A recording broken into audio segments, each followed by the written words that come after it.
अस्सलाम वालेकुम वरहमतुल्लाहि वबरकातुहू। Welcome to our Hindi class.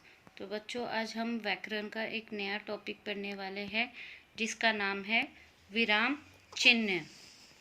Page number 111, विराम चिन्ह। तो विराम चिन्ह किसे कहते हैं? विराम चिन्ह उसे कहते हैं जो हम बोलते वक्त और लिखते वक्त हम जिन विशेष चिन्हों का प्रयोग करते हैं उसे कहते हैं विराम चिन्ह। तो पहला विराम चिन्ह कौन सा है? वो है पूर्ण विराम, जिसे इंग्लिश में कहते हैं फुल स्टॉप। जब हम ये पूर्ण विराम हम कब इस्तेमाल करते हैं? जब वाक्य समाप्त हो जाता है। जब एक वाक्य समाप्त हो जाता है तो हम पूर्ण विराम का प्रयोग करते हैं। जैसे यहाँ पर उदाहरण दिया गया है, मुझे घर जाना है। वाक्य पूरा हो गया है, उसके बाद हम लोगों ने पूर्ण विराम लगा दिया। उसके बाद दूसरा है अल्प विराम, जिसे इंग्लिश में कहते हैं कॉमा। अल्प विराम कब उपयोग किया जाता है, कब इसका प्रयोग किया जाता है? शब्दों के बीच में जब हमें कहीं रुकना होता है तो हम अल्प विराम का प्रयोग करते हैं। जैसे उदाहरण, भाई साहब ज़रा सुनिए। तो हमने दो वाक्यों के बीच में जब हमें रुकना है थोड़ी देर के लिए, तब हमने अल्प विराम का प्रयोग किया। तीसरा है अर्धविराम। अर्धविराम को इंग्लिश में कहते हैं सेमीकोलन। तो अर्धविराम कब हम प्रयोग करते हैं? जब हमें ज़्यादा देर तक रुकना होता है। अल्प विराम हमें जब थोड़ी देर के लिए रुकना होता है, और अर्धविराम जब हमें एक वाक्य में थोड़ी ज़्यादा देर के लिए रुकना होता है। जैसे देखिए, गांधी जी अमर है, अमर रहेंगे। तो यहाँ पर हमने एक वाक्य ख़त्म होने के बाद अधिकतर हम रुक गए, ज़्यादा देर के लिए हम रुक गए, तो हमने यहाँ पर अर्धविराम का प्रयोग किया। उसके बाद है प्रश्नवाचक। प्रश्नवाचक चिन्ह, जब हमें इस वाक्य से पता चलता है कि प्रश्न पूछा जा रहा है तो हम प्रश्नवाचक चिन्ह का उपयोग करते हैं। जैसे कि क्या मैं अंदर आ सकता हूँ? तो यहाँ पर प्रश्न पूछा जा रहा है, तो प्रश्नवाचक वाक्य के अंत में लगता है। जब हमें पता चलता है कि कोई हमसे प्रश्न पूछ रहा है तो हम प्रश्नवाचक चिन्ह का प्रयोग करते हैं। विस्मयादि बोधक, यानी इंग्लिश में इसे कहते हैं एक्सप्लेनेशन मार्क्स। इसका प्रयोग जब हमें आश्चर्य, खुशी, गम, जब हमें इन सब भावों को प्रकट करना होता है, इन सब भावों को जब हमें प्रकट करना होता है, तब हम विस्मयादि बोधक चिन्ह का प्रयोग करते हैं। जैसे उदाहरण, अरे अनुराग इधर आना, वह कितना सुंदर फूल है। ये सब जब हम ऐसे शब्दों का प्रयोग करते हैं तब हम विस्मयादि बोधक चिन्ह का प्रयोग करते हैं। उसके बाद यहाँ पर आप लोगों को और कुछ चिन्ह दिए गए हैं, जैसे इकारा उदाहरण चिन्ह। तो इसे हम कब प्रयोग करते हैं? इस चिन्ह का प्रयोग हम किसी खास व्यक्ति या किसी खास पुस्तक, जब हमें किसी खास व्यक्ति या किसी खास पुस्तक का नाम या किसी खास जगह का नाम उस वाक्य में बताना होता है, तो हम इस चिन्ह का प्रयोग करते हैं। उसके बाद है दोहरा उदाहरण चिन्ह। इस चिन्ह का प्रयोग हम उस लिए करते हैं जब हमें कोई वाक्य बोला जाता है और हमें उस वाक्य को एज इट इज़ लिखना होता है, तो हम इस चिन्ह का प्रयोग करते हैं। उसके बाद कोष्टक यानी ब्रैकेट। ब्रैकेट यानी जो हम, जैसे कि कोई कठिन शब्द आ जाए, उसका अर्थ लिखने के लिए हम कोष्टक का प्रयोग करते हैं।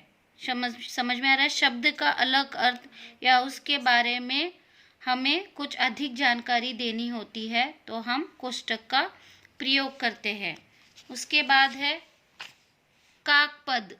काकपद हम जब यूज़ करते हैं जब हम एक वाक्य लिख देते हैं, एक वाक्य हमारा पूरा हो जाता है पर हमें उसके बाद पता चलता है कि हमने एक शब्द उस वाक्य में लिखना भूल गए, तो हम इस तरीके से इस काक पद का प्रयोग करते हैं। जब हम वाक्य में कोई शब्द भूल जाते हैं तो हम काक पद के ज़रिए उस शब्द को लिखते हैं। तो बच्चों, आप लोगों को ये अच्छे से पढ़ना है कि हर एक विराम चिन्ह को क्या कहते हैं और उसे कब प्रयोग किया जाता है। उसके बाद यहाँ पर आप लोगों को कुछ एक्टिविटी दी गई है। यहाँ पर आप लोगों को कुछ विराम चिन्ह दिए गए हैं और यहाँ पर आप लोगों को उनके नाम दिए गए हैं। तो आप लोगों को यहाँ पर जो खाली जगह है इसमें आप लोगों को उस चिन्ह का निशान लगाना है। जैसे पूर्ण विराम, तो पूर्ण विराम कहाँ है? यहाँ पर, यहाँ है पूर्ण विराम। तो आप लोग यहाँ पर पूर्ण विराम का चिन्ह लगाओगे। इस तरीके से आप लोगों को सब विराम चिन्हों के नाम पढ़ना है और सही विराम चिन्ह का आप लोगों को चुनकर उसके सामने लगाना है। उसके बाद यहाँ पर आप लोगों को वाक्य दिए गए हैं, उसमें कलर में रंगीन में आप लोगों को विराम चिन्ह दिए गए हैं। आप लोगों को उनके नाम लिखना है। जैसे पहले है शाबाश, तुमने बहुत अच्छा काम किया है। तो यहाँ पर रंगीन में है विस्मयादिबोधक अव्यय और पूर्ण विराम। तो यहाँ पर आप लोगों को उनके नाम लिखना है। जैसे मैंने अभी आप लोगों को बताया, विस्मयादिबोधक अव्यय और पूर्ण विराम। उसके बाद दूसरा वाक्य देखिए, यहाँ पर कलर में सिर्फ एक ही चिन्ह दिया गया है। वो कौन सा है? अर्धविराम। तो आप लोगों को यहाँ पर लिखना होगा अर्धविराम। इस तरीके से आप लोगों को रंगीन में कलर में जो चिन्ह दिए गए हैं आप लोगों को उसके नाम लिखना है। उसके बाद यहाँ पर आप लोगों को वाक्य पढ़ना है और सही विराम चिन्ह लगाना है। यहाँ पर आप लोगों को वाक्य पढ़ना है और इन वाक्यों में कौन सा विराम चिन्ह आपको लगाना चाहिए, आप लोगों को उसे फिर से लिखकर विराम चिन्ह लगाना है।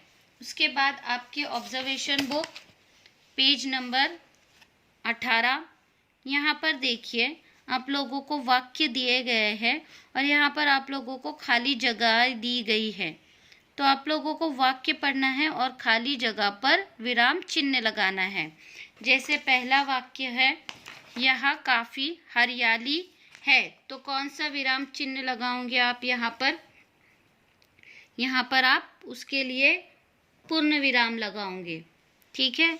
उसके बाद नीचे मैं मेघालय गया, उसके बाद कौन सा विराम चिन्ह लगाएंगे आप? अर्धविराम। लोगों से मिला, फिर से अर्धविराम।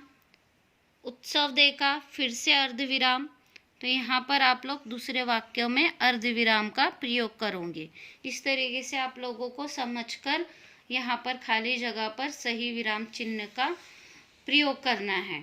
उसके बाद यहाँ पर आप लोगों को कुछ वाक्य दिए गए हैं और आप लोगों को जो विराम चिन्ह दिए गए हैं आप लोगों को उसके नीचे अंडरलाइन करना है और उसका नाम लिखना है।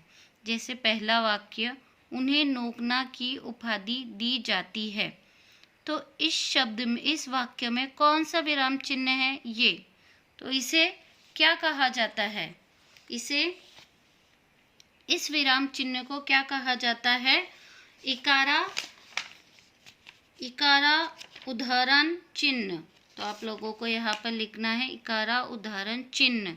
इस तरीके से आप लोगों को यहाँ पर वाक्य को पढ़ना है। कौन सा विराम चिन्ह प्रयोग किया गया है उसके नीचे अंडरलाइन करनी है और उस विराम चिन्ह का आप लोगों को यहाँ पर नाम लिखना है। ठीक है। तो student, do your homework on time. इंशाल्लाह we will meet in the next class. अल्लाह हाफिज़। अस्सलाम वालेकुम वरहमतुल्लाहि वबरकातुहू।